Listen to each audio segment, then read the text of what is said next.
Hei folkens, og velkommen tilbake til Reise-TVen, og velkommen til et regnfylt Tyskland. Vi på vei fra Dresden til Bayern, og første stopp på turen byen Zwickau. Der skal vi forsøke å finne ut av hvorfor det 4 ringer i logoen til bilfabrikanten Audi.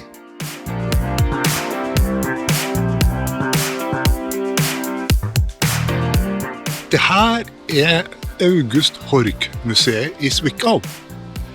August Horch var jo en bilfabrikant som også var med blant annet å grunnla Audi og DKV.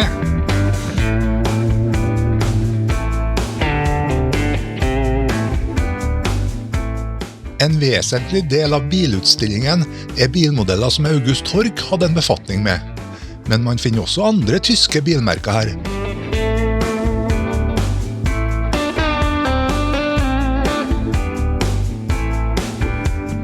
Auto Union var et bilmerke som ble etablert under depresjonen på begynnelsen av 1930-tallet.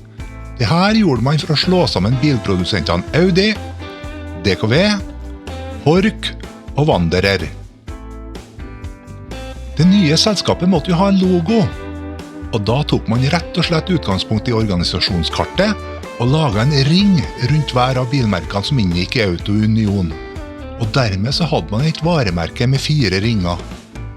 Dette varemerket inngikk etter hvert i logoen til alle de involverte bilmerkene. Det bare Audi som videreført som en egen merkevare i dag.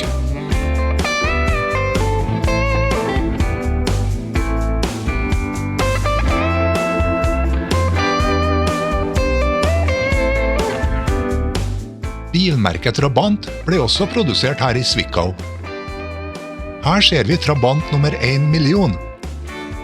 Det ble produsert over 3 millioner eksemplarer i perioden fra 1957 til 1991. Med sine 26 hestekrefter så var den kanskje ikke den ideelle farkosten å bruke som trekkvogn til campingvogna når man skulle på ferie. Jeg tror jeg hadde foretrukket Danmarksferie foran en tur til Vestlandet med denne ekvipasjen. Alternativt så kunne man jo benytte datidens bybobil til å reise rundt i.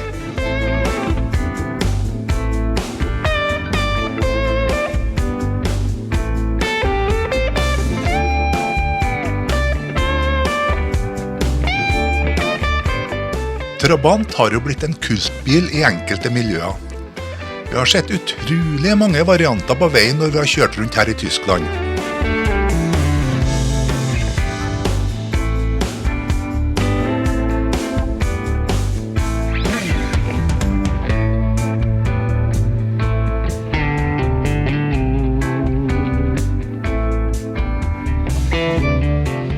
Når vi kommer til litt større byer med bobilen, så det jo alltid en kamp om å prøve å finne seg en parkeringsplass med så stor bil. Her i Zwickau så har de det veldig elegant med den svære parkeringsplassen her, som bare lå ca. 1 kilometer unna August Horch-museet. Vi valgte å kjøre ut av Zwickau og til den lille byen Weida for å finne oss en bobilplass å ligge over på. Det ble en tur på ca. 40 kilometer gjennom den tyske landsbygda.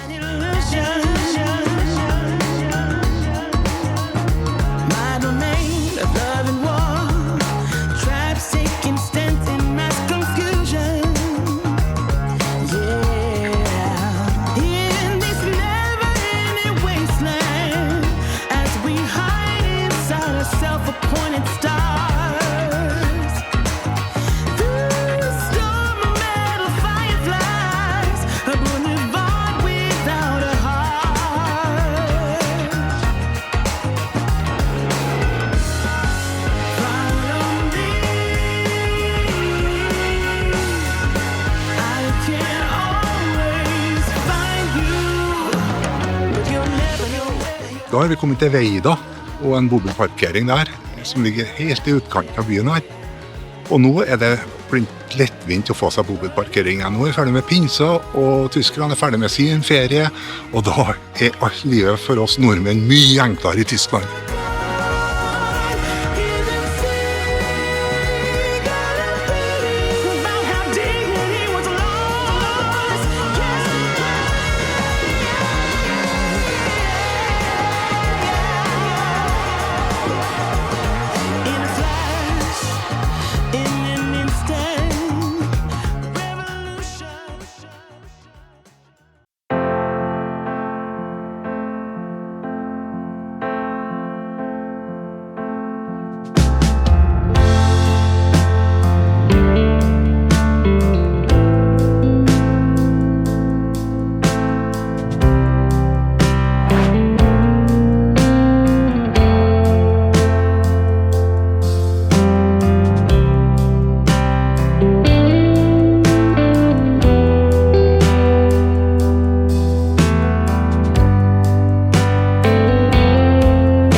jernbanestasjon i konsentrasjonsleiren Buchenwald. Hit kom det fanger daglig.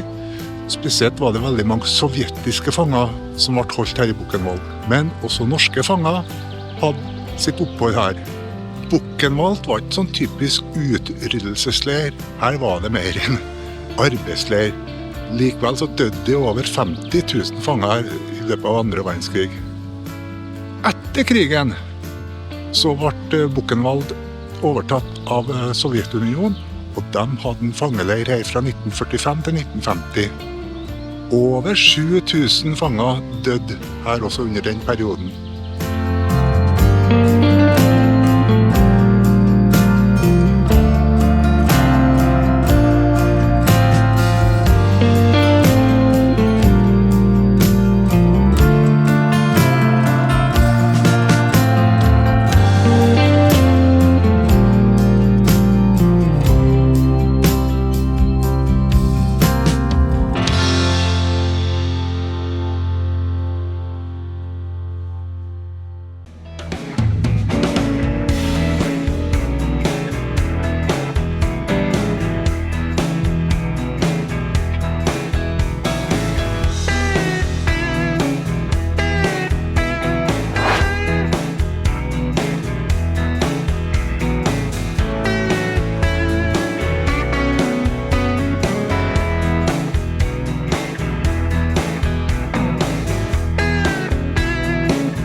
Ja, vi jo på vei ned til Bamberg, faktisk.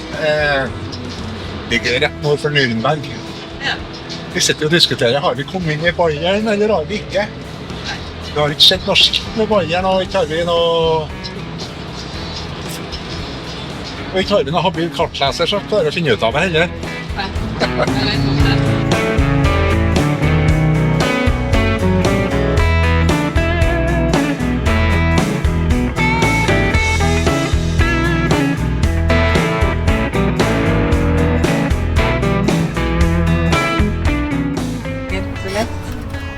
Oi! Hva fikk du? Da fikk jeg.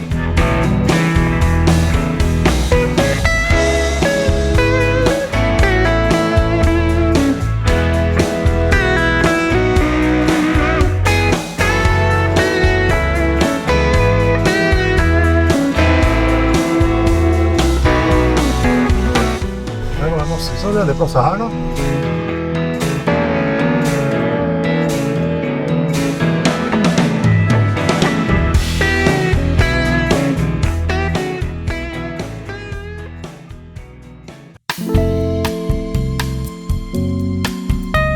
Bamberg er en over 1000 år gammel by som ligger helt nord i Bayern.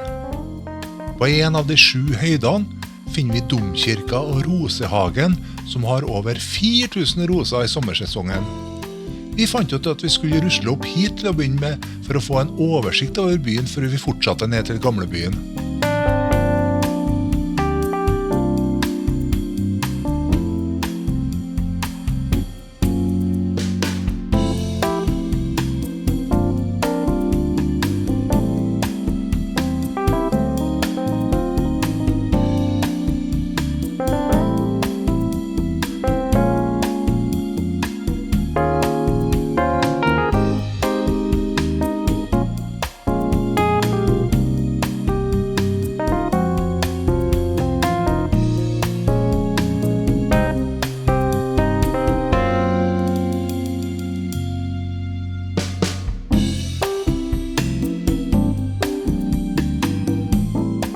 Gamlebyen har vært på UNESCOs verdensarvliste siden 1993.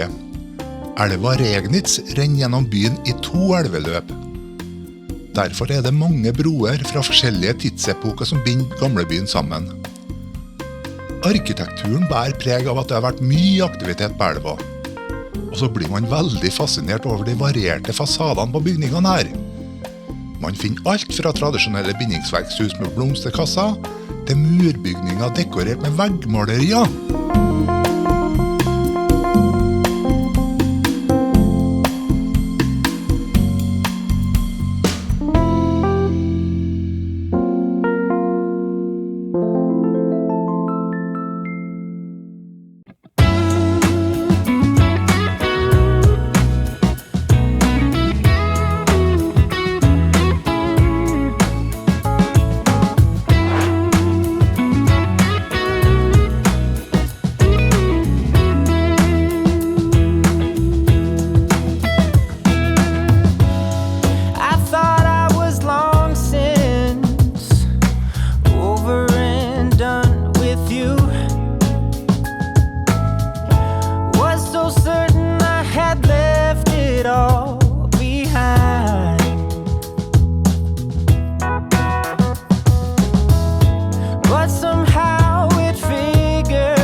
Hei folkens, da har vi kommet til Nürnberg, og nå er vi på rusletur, for nå skal vi bort til de bygningene som holdt rettssakene etter andre verdenskrig her i Nürnberg.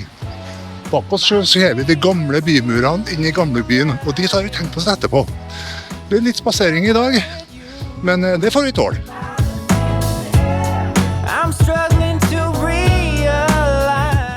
Vi har funnet oss en boligplass rett utenfor Nürnberg, i den lille byen Feucht.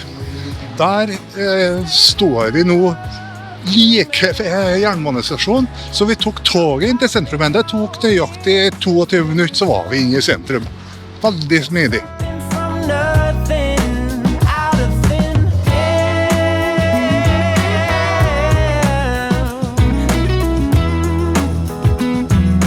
Dette er Justispalasset i Nürnberg. Rettsoppgjøret etter andre verdenskrig mot de tyske lederne foregikk i denne bygninga.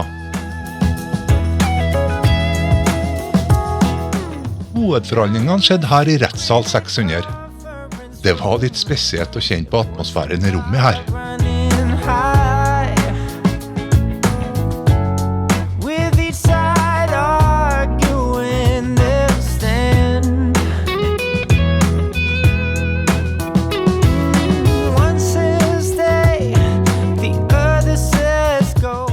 Man opplever at det ikke er så langt mellom gammel og ny arkitektur når man rusler rundt i Nürnberg.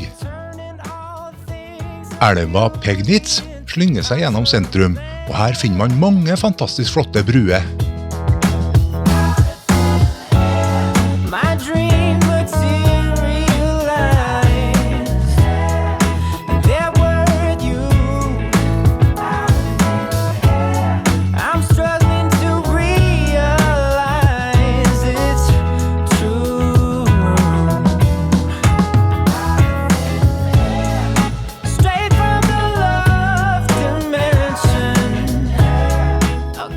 I neste episode drar vi til middelalderbyen Rothenburg, før vi endelig kommer fram til Disney-slottet Neuschwanstein. Så heng med, så får du se hva som skjer.